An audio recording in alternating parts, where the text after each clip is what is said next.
Olá, hoje 21 de maio, terça-feira, prepara o teu cafezinho e vamos juntos para mais um dia de Café com Lexio. Em nome do Pai, do Filho e do Espírito Santo. Amém. Ó Divino Espírito Santo, Espírito de amor e de verdade, autor da santificação de nossa alma, nós os adoramos como princípio e fonte de nossa felicidade eterna. Muitas graças vos damos, soberano dispensador, dos benefícios que do céu recebemos, e vos invocamos como a fonte das luzes e da fortaleza que nos são necessárias para conhecermos o bem e podermos praticá-lo. Ó Espírito de luz e fortaleza, iluminai o nosso entendimento, fortalecei a nossa vontade, purificai o nosso coração, regulai todos os nossos movimentos e fazei-nos dóceis a todas as vossas inspirações. Ó Espírito Consolador, aliviai as penas e os trabalhos que nos afligem neste vale de lágrimas. Dai-nos conformidade e paciência, para que mereçamos fazer neste mundo penitência dos nossos pecados e gozar no outro a luz da eterna bem-aventurança. Amém. Ave Maria, cheia de graça, o Senhor é convosco. Bendita sois vós entre as mulheres, e bendito é o fruto do vosso ventre, Jesus. Santa Maria, Mãe de Deus, rogai por nós, pecadores, agora e na hora de nossa morte. Amém. Nossa Senhora, medianeira de todas as graças, rogai por nós. São José, providenciai e intercedei por nós. Continuamos unidos, em nome do Pai, do Filho e do Espírito Santo. Amém. Primeira leitura de hoje, Carta de São Tiago, capítulo 4, versículos de 1 a 10. Ele começa fazendo uma pergunta: caríssimos, de onde vêm as guerras? E aqui fica a reflexão, você pensar, por que existem as guerras, né? Hoje nós estamos vivendo duas grandes guerras. A de Israel, né, contra a Palestina, contra o Hamas, na verdade, e Rússia e Ucrânia, né? E alguns outros países envolvidos por causa do contexto político-econômico, né? Dos interesses que estão por detrás de tudo isso. E aí fica a reflexão: qual a natureza das guerras, né? Das grandes e das pequenas? É importante a gente pensar sobre isso, mas eu quero chamar a atenção aqui a partir do final do versículo 2, quando São Tiago ele vai ser bem assertivo e ele diz assim: brigais e fazeis guerra, mas não conseguis possuir, e a razão está em que não pedis. Pedis sim, mas não recebeis, porque pedis mal, pois só quereis esbanjar o pedido nos vossos prazeres. Perceba, nosso Senhor é aquele que diz: pedi e vos será dado.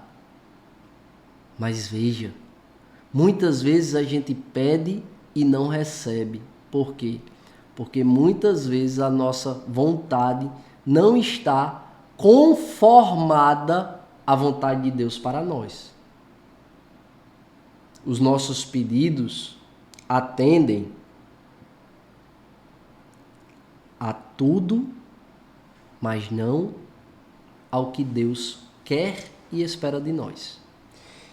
São Tiago continua: adúlteros, não sabeis que a amizade com o mundo é inimizade com Deus? Assim, todo aquele que pretende ser amigo do mundo torna-se inimigo de Deus. É a palavra de Deus. E aí ele continua: por isso a Escritura diz: Deus resiste aos soberbos, mas concede a graça aos humildes. Obedecei, pois, a Deus, mas resisti ao diabo, e ele fugirá de vós. Aproximai-vos de Deus, e ele se aproximará de vós. Purificai as mãos, ó pecadores, e santificai os corações, homens dúbios. Eu vou repetir o final do versículo 4 e vamos para essa exortação de São Tiago, que é no versículo 7 e 8. Final do versículo 4. Todo aquele que pretende ser amigo do mundo torna-se inimigo de Deus. E no final ele vai dizer: homens dúbios. Olha, não importa se você é adolescente, se você é jovem adulto, se você é adulto, se você já tem muita experiência de vida. Não importa a altura da tua vida. Uma verdade que a palavra de Deus revela e que a gente vê na vida, na caminhada. Não dá para ter um pé no Evangelho e um pé no que o mundo nos oferece e espera de nós. Não dá. Em algum momento a tua caminhada vai perecer. Em algum momento o teu coração vai esmorecer. Em algum momento a tua fé será enfraquecida. E a tua vontade deixará de ser inflamada para ser uma vontade tíbia. Completamente tomada por esse desgosto pelas coisas de Deus. Não dá. Não dá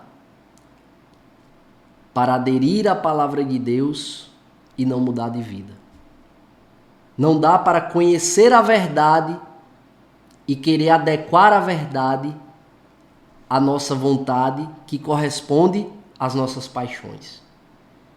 Quem diz isso não é Vitor, é a igreja, é a vida dos santos, é o magistério da igreja. É a fonte primária que é a palavra de Deus. Então, muitas vezes vão se passar anos e a gente vai dar com a cara na parede. Por quê? Porque a gente tentou adequar a verdade, que é Jesus e o que ele revela, por meio das Sagradas Escrituras, às nossas paixões, aos nossos vícios, aos nossos quereres. Não. O movimento que o Espírito Santo quer fazer em nós é o contrário. É adequar a nossa vontade à verdade. É quando a cura acontece. E ele continua encorajando, né? Mas ele nos dá uma graça maior. Para a gente não ficar parado nessa certeza de que não dá para ser amigo de Deus, amigo do mundo. Ser amigo do mundo é inimigo de Deus, né? Amigo do mundo no sentido de não querer abandonar os hábitos de pecado que o mundo nos oferece. Os hábitos, as ocasiões, os lugares. E aí ele diz, mas ele nos dá uma graça maior. Deus resiste aos soberbos, mas concede a graça aos humildes.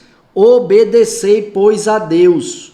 Resisti ao diabo e ele fugirá de vós. Aproximai-vos de Deus e ele se aproximará de vós. Purificai as mãos. Purificai as mãos quer dizer purificai os sentidos. Ajuda o Espírito Santo a purificar o que tu vê. Ajuda o Espírito Santo a purificar o que tu escuta. Ajuda o Espírito Santo a purificar o que tu toca. Para que os teus sentidos sejam purificados e o Espírito Santo consiga ganhar vida e cada vez mais força no teu viver. E aí você vai ver que há uma mudança de vida natural. Há uma metanoia. Uma mudança de mentalidade que converge para o bem e para a prática do bem, a virtude. E no final ele diz, santificai os corações, homens dúbios. Ou seja, homem dúbio, aquele que quer viver uma vida dupla. Eu boto um pé na igreja e um pé no mundo. Não quero abandonar o pecado, não quero abandonar o vício, não quero abandonar os maus hábitos. Em algum momento, vai ter que decidir. E porque o coração não está enxertado no Espírito Santo, na maior parte das vezes, fica pelo meio do caminho. E no final ele dá uma ordem. Humilhai-vos diante do Senhor, e Ele vos exaltará. Por quê? Porque Deus resiste aos soberbos, mas concede a graça aos humildes. Sabe como é que a gente se humilha? Senhor, coloca, Espírito Santo, me dá amor a Deus, porque eu não tenho amor a Deus. Me dá amor à missa, porque eu não tenho amor à missa. Me dá vontade de rezar o texto, porque eu não tenho vontade de rezar o texto. Me dá vontade de ir na capela, porque eu não tenho um pingo de vontade de ir na capela. Você está se humilhando, você está dizendo a verdade. Me dá gosto pelas coisas de Deus, porque eu não tenho gosto pelas coisas de Deus. Eu vou na missa, parece que eu estou subindo na cruz. Você está se humilhando, você está dizendo o que você precisa, mas é a verdade do teu coração. Me dá paciência, porque eu não tenho. Enfim, faz a oração verdadeira. O evangelho de hoje, Marcos capítulo 9, versículos 30 a 37. Em síntese, é o momento em que Jesus está atravessando a Galileia. Os discípulos estão discutindo entre eles quem é o maior. Jesus não escuta e pergunta: o que é que vocês estavam discutindo? E eles ficam calados porque eles estavam exatamente falando isso, né? Discutindo quem era o maior. Como Jesus conhece os corações e os pensamentos, olha o que Jesus diz. Senta, chama os 12 e disse: se alguém quiser ser o primeiro, que seja o último de todos e aquele que serve a todos. O bom líder é aquele que não negocia com o seu ego. O líder é aquele que põe o seu grupo em primeiro lugar, que se põe numa posição de serviço e não de ser servido.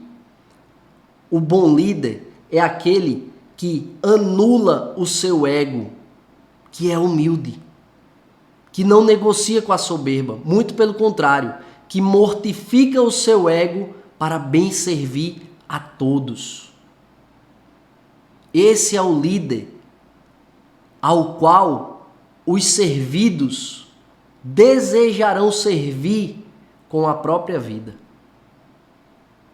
E esse é o tipo de liderança que nosso Senhor nos convida a viver em todos os âmbitos de nossa vida, como chefe de família, como líder no trabalho. Nós somos chamados na nossa vida profissional a liderar pelo exemplo. E o exemplo é essa diligência em bem servir a quem convive conosco. Esse é o segredo da liderança que o Senhor nos chama a viver, quer seja dentro do nosso lar, quer seja em nosso empreendimento, na nossa vida profissional. Que Deus nos abençoe e nos aprove a cada passo. Se vivo, vivo pela misericórdia do Senhor.